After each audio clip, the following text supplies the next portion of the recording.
Ya, kalau dia mengajar kebaikan, tidak ada yang salah dengan nilai-nilai itu. Tapi kalau ada agama yang mengajarkan bunuh kafir, mencaci maki dan sebagainya, itu bukan agama itu. Dia tidak mau dirubah. Begitu kata-kata bubarkan, wah langsung berdarah-darah dia kan. Semangatnya juga muncul kemana-mana. Otaknya udah nggak waras. Wajar kalau dia ngomong seperti itu, bubarkan UI sama dengan bubarkan negara. Tapi dia di situ sudah terjebak. Dia sudah terjebak karena tololnya kan. Nah, dia membuat paradigma sendiri.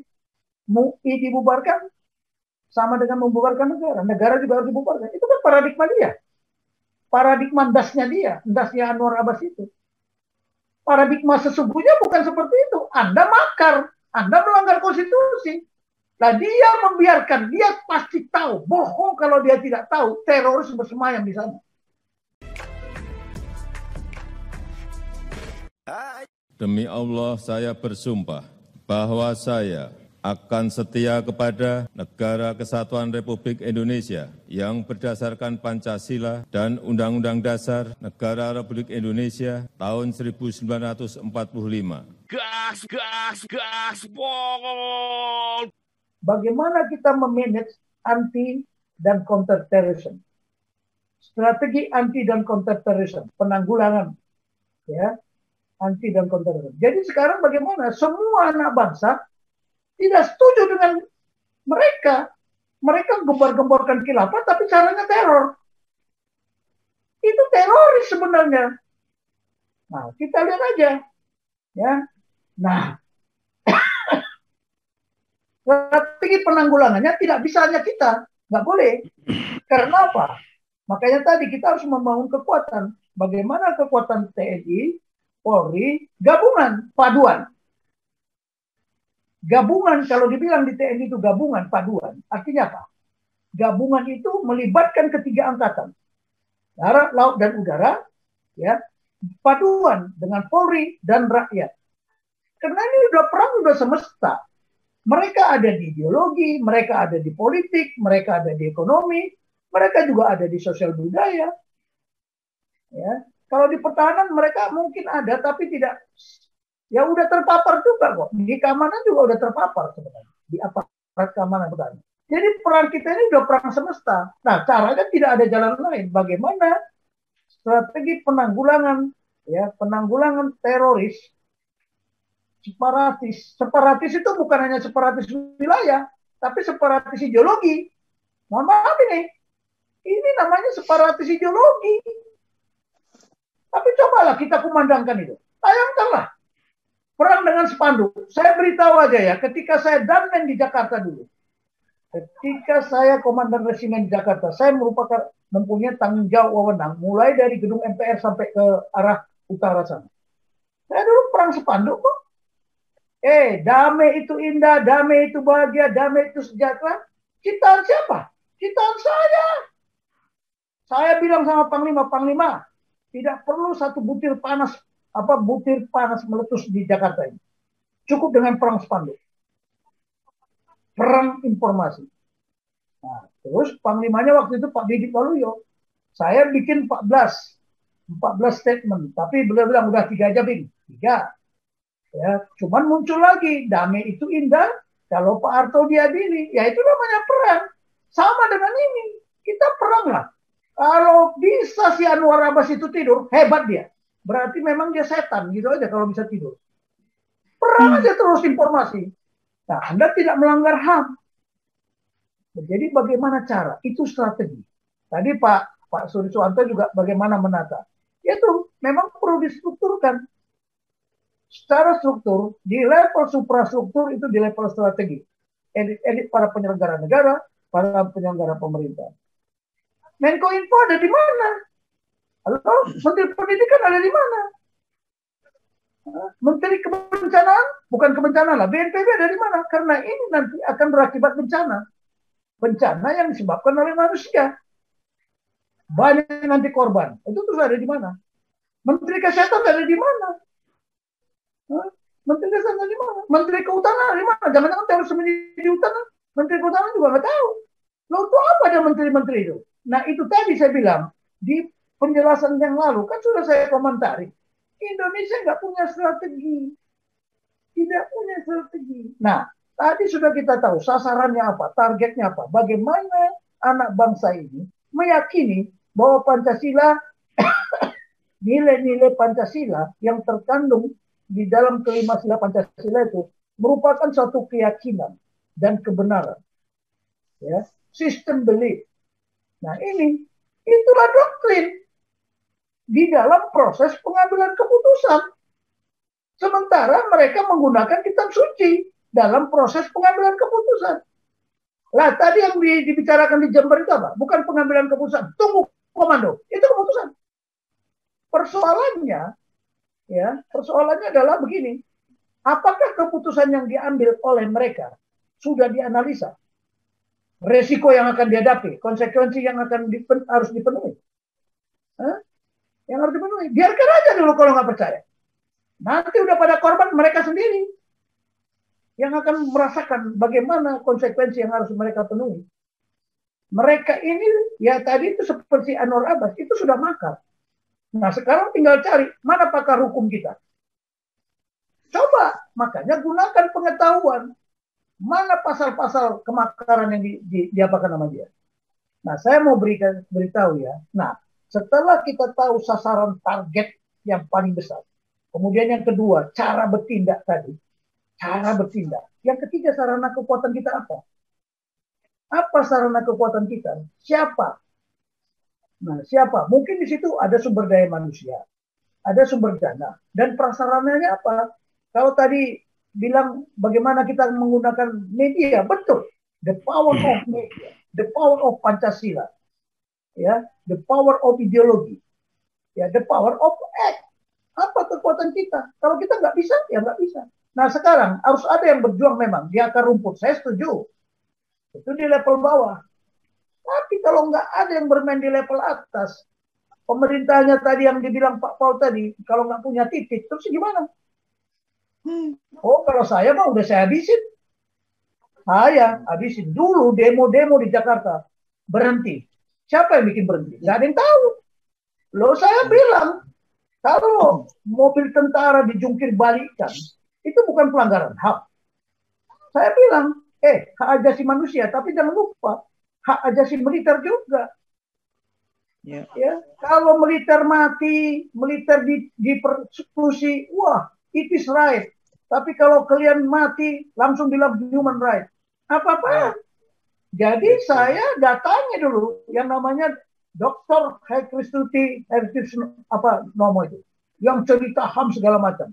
Lah ini pun sebenarnya membiarkan terjadi pelanggaran HAM. Itu udah melanggar HAM, itu aturannya. Membiarkan terjadi pelanggaran HAM sama dengan melanggar HAM. Jadi kalau mereka seperti itu dibiarkan terus, mereka sendiri udah melanggar HAM. Tapi ada nggak yang berani bicara? Tayangkan semua spanduk-spanduk itu. Jadi kalau demo jangan tanggung-tanggung. Jangan berhenti sebelum sasaran tercapai. Itu doktrin. Tidak boleh berhenti. Tetapi kita bergerak harus ada siapa? Senjata bantuan. Senjata bantuan. Bagaimana ngebom dia dulu? Ngebom pakai apa? Pakai otak gitu loh. Nah, satu lagi.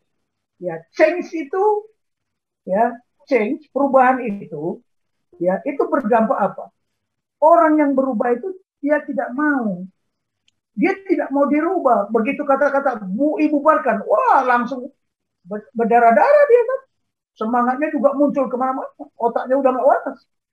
Wajar kalau dia ngomong seperti itu. Bubarkan MUI sama dengan bubarkan negara. Tapi dia di situ sudah terjebak.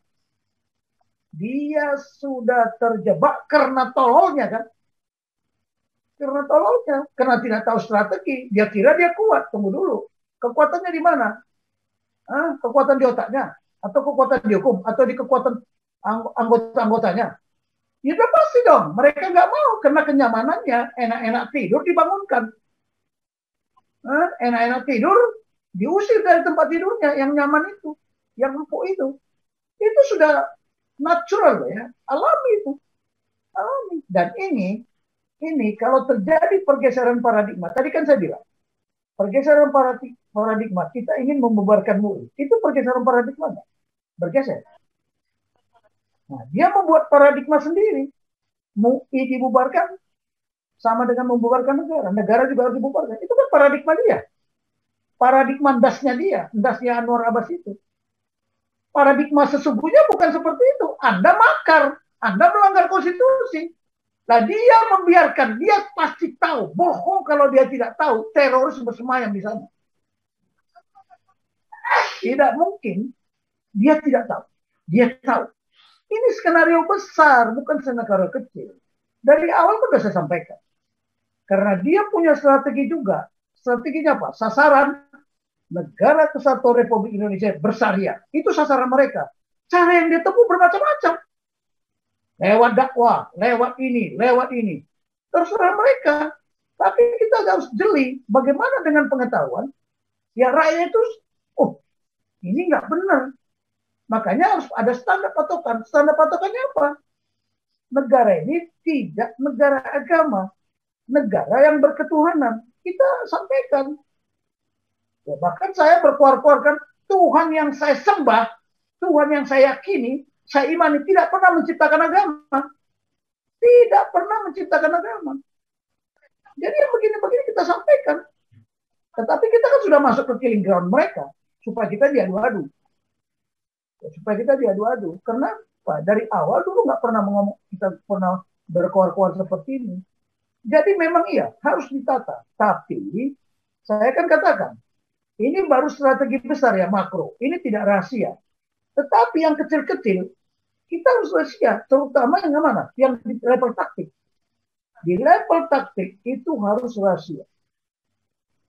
Jangan kita publikasikan tiba-tiba udah. Kenapa? Strategi itu harus deception. Ya, mengelabui.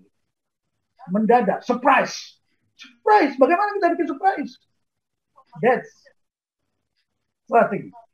Jadi kita harus membangun pusat kekuatan kita. Jangan fokusan kita itu terpisah-pisah. Atau tidak menyatu. Akhirnya ini jalan ke sana, ini jalan ke sini. Aduh. Saya kemarin juga begitu. Saya pecah juga kepala saya. Ini maunya begini. Ini maunya begini. Contoh, Frankie maunya begini, ada lagi yang lain maunya begini. Kalau bersatu, barulah bulat gitu. Oh, begitu ya. Oh, itu kan bulat. Nah, itu tadi. Jadi kita harus berpikir ke sana ya. Jadi kita harus susun strategi. Tapi strategi besar kita keluar-keluarkan aja nggak apa-apa. Tapi pelaksanaan itu nggak boleh. Yang namanya taktis itu nggak boleh. Harus surprise, mendadak. Tujuan objektifnya harus dicapai. Tidak boleh berhenti sampai tujuan itu dicapai. Harus efisien. Ya, bagaimana kita efisien? Penggunaan kekuatan itu harus efisien. Artinya apa? Jangan artinya terpecah-pecah. Ya itu tadi. Terus yang terakhir, legal. Legal itu apa? Sesuai dengan hukum. Jadi bukan karena hukum kita bertindak. Tidak, itu doktrin kok ajaran. Tapi setiap kita mau bertindak harus ada dukungan legal. Legalitas formalnya seperti apa? Legal standing kita berbuat itu apa? Lah mana pakar-pakar hukum kita yang ada? Ya banyak sekali pakar hukum yang pintar-pintar. Tapi jangan di dalam hal ini dia harus turun tangan karena dibutuhkan kemampuan itu. Kebutuhan kritis kita membutuhkan itu. Membutuhkan dana. Emangnya ngasih makan enak dengan ngomong aja? Enggak dong. Jadi kalau mau bicara strategi, ketiga elemen itu harus dipenuhi. Nah sekarang mari kita analisa. Sementara dia menganggap dia paling kuat. Padahal ada kerawanan kan. Nah yang begini-begini nggak diajarkan. Itulah pemikiran strategis. Kita bangun pusat kekuatan strategis dengan catatan kita harus menganalisa dulu. Apa kerawanan kritis yang kita miliki? Apa kemampuan kritis yang harus kita penuhi?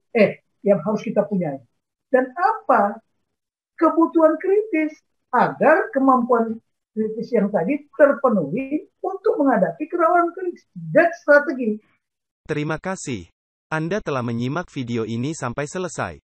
Silakan tuliskan masukan atau pengalaman Anda sesuai tema video yang kami sajikan.